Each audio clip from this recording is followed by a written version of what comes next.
Oi galerinha, eu sou Tamizes Melo, professora de Geografia, e vim trazer mais duas perguntinhas para vocês hoje. Por quais motivos as pessoas deixam seu lugar de origem e buscam a vida em outras cidades, outros lugares? E você sabia que existem cidades que pagam para as pessoas irem morar lá? É sobre isso que a gente vai tratar no vídeo de hoje, mas antes de mais nada, solta a vinheta!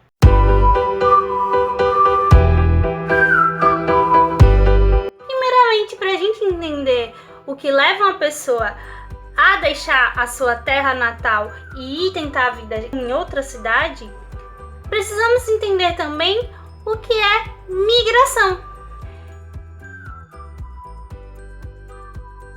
Migração é um fluxo de deslocamento populacional, temporário ou permanente, que pode ser impulsionado por diversos motivos.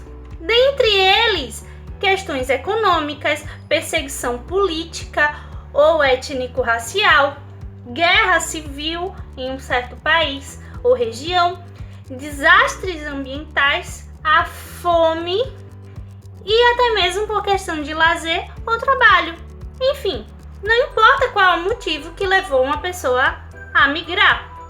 O fato é que quem migra, em tese, de um modo geral, busca uma melhor qualidade de vida. Para melhor entendermos os movimentos migratórios, precisamos conhecer dois conceitos muito importantes, que são o conceito de imigração e emigração. Imigração é o movimento de entrada de uma pessoa em um determinado lugar.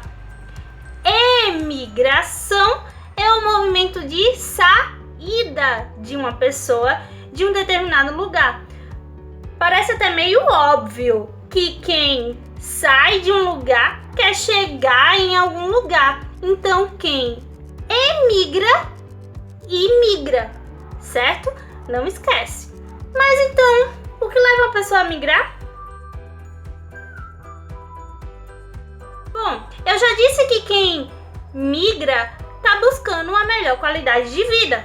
E aí, a gente pode classificar os tipos de migração, como migrações forçadas, que é quando a pessoa não vê outra alternativa a não ser migrar, porque a situação onde ela mora está muito ruim.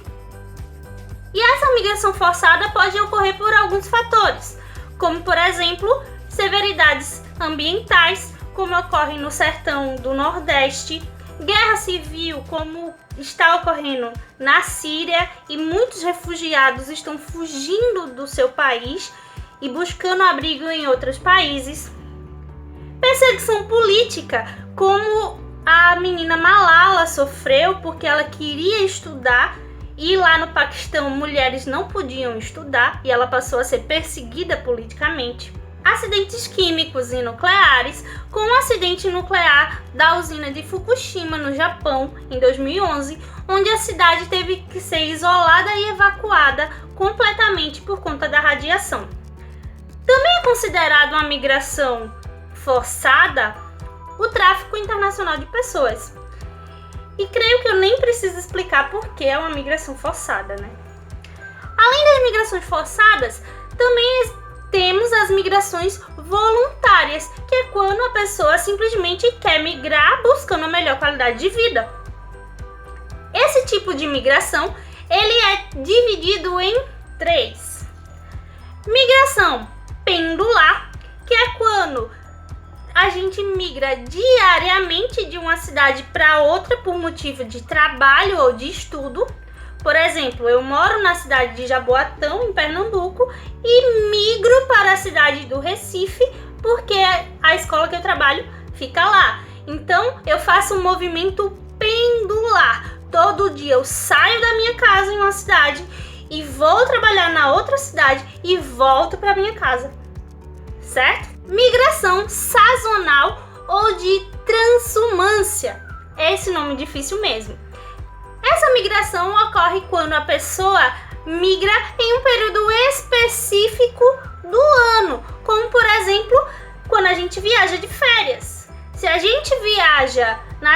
férias de verão, a gente geralmente viaja para praia, para aproveitar o verão, o sol. Quando a gente viaja no período do inverno, a gente procura viajar para a serra, para um lugar mais fresquinho, mais friozinho, para botar um casaco, uma roupa mais quentinha e sentir o friozinho do inverno. Também temos a migração rural urbana, que também é conhecida como o êxodo rural.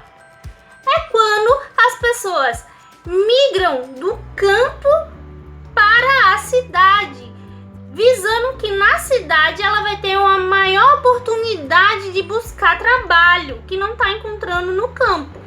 Quem migra muitas vezes tem problemas no lugar que lhe acolheu, certo? Então a gente tem que entender um pouquinho também quais são esses problemas que os imigrantes sofrem. O primeiro problema é o visto de permanência, quando essa pessoa migra de um país para o outro.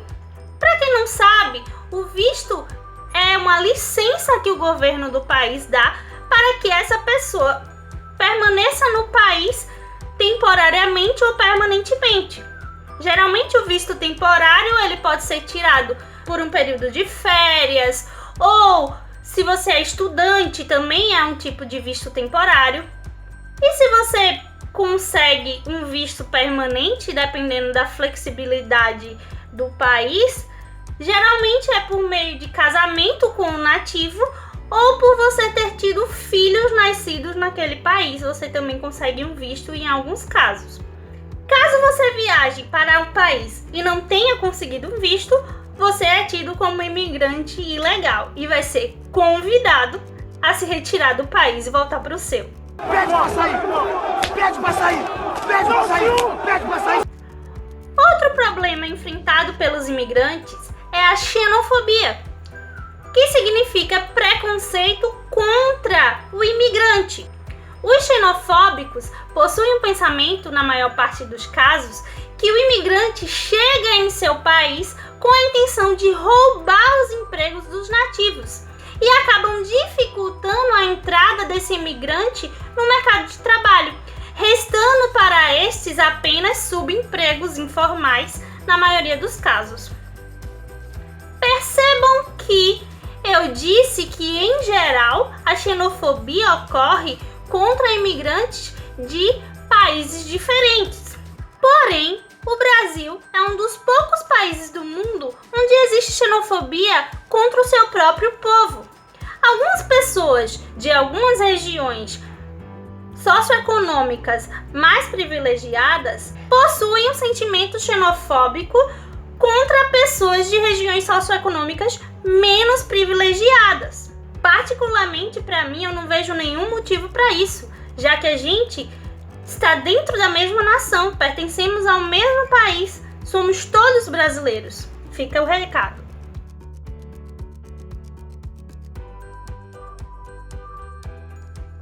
Bom, para onde a gente migra? Os destinos migratórios mais procurados do mundo são nada mais nada menos que os países mais desenvolvidos. É claro, a grande maioria migra pensando em melhorar sua qualidade de vida, vão correr justamente para os países mais ricos. Dentre eles, Estados Unidos e os países da zona do euro, os países europeus, estão no centro dos países mais procurados.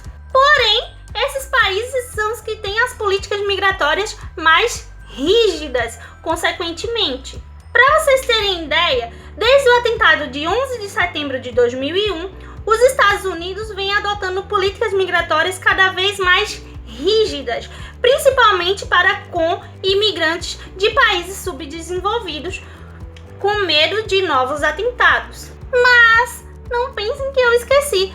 Quais são os países que pagam pra gente morar lá? Isso é muito interessante, não é não? É verdade. Bom, eu trago aqui uma lista de algumas cidades que estão pagando para as pessoas irem morar lá, justamente por conta da sua concentração populacional, que a gente vai ver no vídeo sobre população, um pouquinho sobre isso, mais detalhadamente. E aí essas cidades, tentando aumentar a quantidade da sua população, está pagando para as pessoas irem morar lá.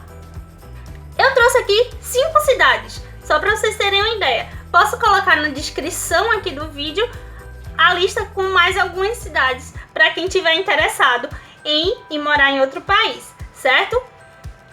São elas: Pompa, na Espanha, que está pagando até 3.000 euros para as pessoas irem morar lá. Mishima, no Japão, que dá até 900 dólares para quem quiser se aventurar por lá. Tristã da Cunha, no Reino Unido, que está pagando até 25.000 libras. Mabitoma, no Canadá, que também paga até 25.000 dólares canadenses. E a cidade de Detroit, nos Estados Unidos, que paga até 2.500 dólares para quem quiser ir morar lá. Ah, tem um detalhe: você tem que ser fluente na língua, de preferência pessoas jovens e que já tenham uma carreira profissional em andamento. Então, bora estudar, galerinha! Bom, é isso, fico por aqui e até o próximo vídeo. Tchau!